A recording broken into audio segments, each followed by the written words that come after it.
Yung ang masakit minsan, kamag-anak mo pa ganyan. Naku, bigyan natin ng background yung mga kaibigan natin. Kasi nag-post kasi ako tungkol sa pagiging balimbing at peke ng isang tao. Dapat alam natin kung sino yung totoo sa buhay natin. And which is true.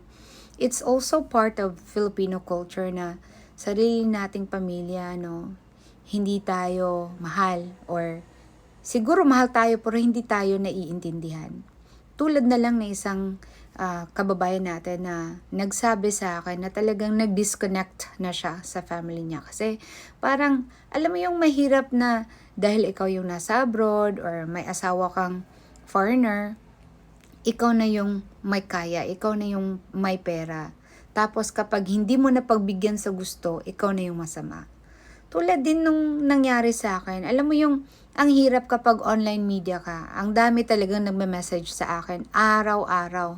Noon sa Facebook page lang, ngayon, andito na sa TikTok at meron pa sa email ko. Kung siguro nga, nagla-like yung mga nagme-message sa akin, dapat millions na yung likes ko, 'di ba? Sana naman, sana all, 'di ba? Nagsusupport talaga. Pero hindi minsan sila pa yung nagagalit sa iyo kung hindi mo na sagot ng maayos yung tanong nila o di kaya halimbawa yung mga taong akala nila dahil nasa media ka, okay lang nahiraman ka ng pera. Pero alam nyo po, sa lahat ng relasyon, talaga minsan pera ang nagiging problema.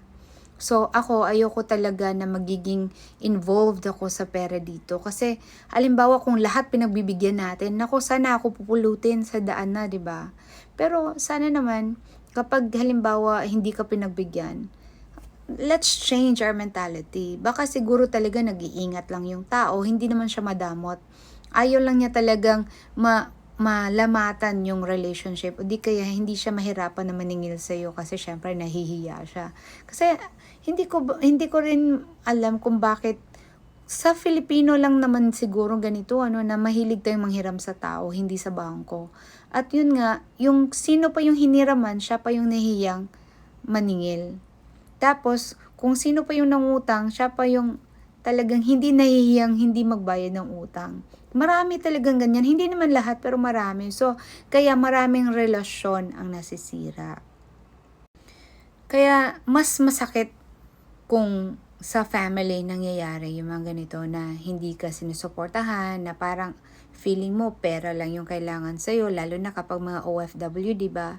O di kaya, hindi ka man lang tinatanong kung okay ka ba dyan sa trabaho mo, okay ba dyan sa mga sa paligid mo, 'di ba? We need love lalo na kapag malayo tayo sa family natin. Pero syempre naman, madam, tulad nga ng mga nagsabi sa akin na kapag hindi naman talaga healthy na yung pakikitungo ng family mo, you can distance yourself and accept na iba sila mag-isip.